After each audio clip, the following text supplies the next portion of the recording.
Hey YouTube, this is Isaac again doing a quick video on the Studio Live 1602. Um, Today what I'm going to be talking about is how to get rid of feedback in your monitor mixes. As you can tell, most of you already know that the 1602 mixer only comes with one graphic equalizer. So it's a pair of two, one for the left, one for the right, and you can only assign it on the main bus. So if you mixing and you need monitor mixes, you pretty much left hanging, um, unless you have some outboard monitors and EQs to put on them. Now, what I do is in this situation, um, if I have a monitor mix that is fitting back, I would go on that. Let's go back here real quick to my monitor mix. This is aux1. This is my monitor mix for my lead vocal. You know, my lead vocalist right here is gonna be here on this monitor mix. This is what she wanna hear, and this is her right here, number 7. So you can tell she's a little louder than everybody else. Now, let's say her monitor start fitting back. What do? I don't have an equalizer I can turn on that. So what I do is I will come to the aux1 bus right here, and then I would select it.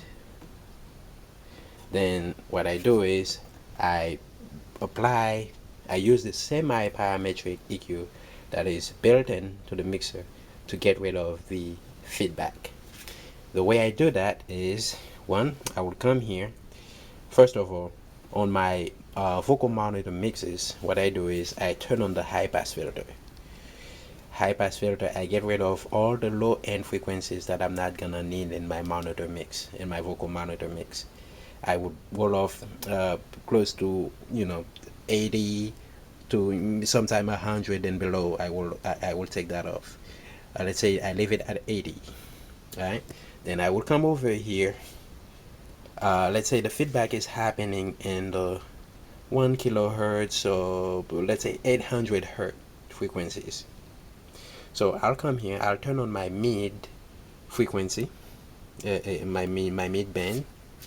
I will turn on the high Q, so I get a narrow band, and then I will select the frequency wherever the feedback is happening. Let's say the feedback is happening in the 800 hertz. I will select 800, and then I would cut that frequency right here. I'll cut it. Now, let's say I also have feedbacks happening in the 1.5 kilohertz. So I would come here, turn on my high frequency band, my high band right here, and I will select the 1.5 kilohertz, and then cut that right here. With this technique, pretty much you can cut any frequencies that are fitting back. And just for your information, your trouble frequencies usually happen from 800 hertz to 2.5 kilohertz. I'm not saying that that's the only place you can get feedback, but most of the time when you hear feedback, it's somewhere between 800 hertz and 2.5 kilohertz. So especially if it's high-end frequencies or mid-range frequencies, that's where you're gonna get your feedback. Now, I rarely have to cut my low frequencies because of feedback. I rarely have low frequency feedback, but it does happen. You can have feedback in the low end, and if that happen, again, just turn on your low frequencies, kind of guesstimate or listen to the feedback to see if you can come up with the frequency where the feedback is happening.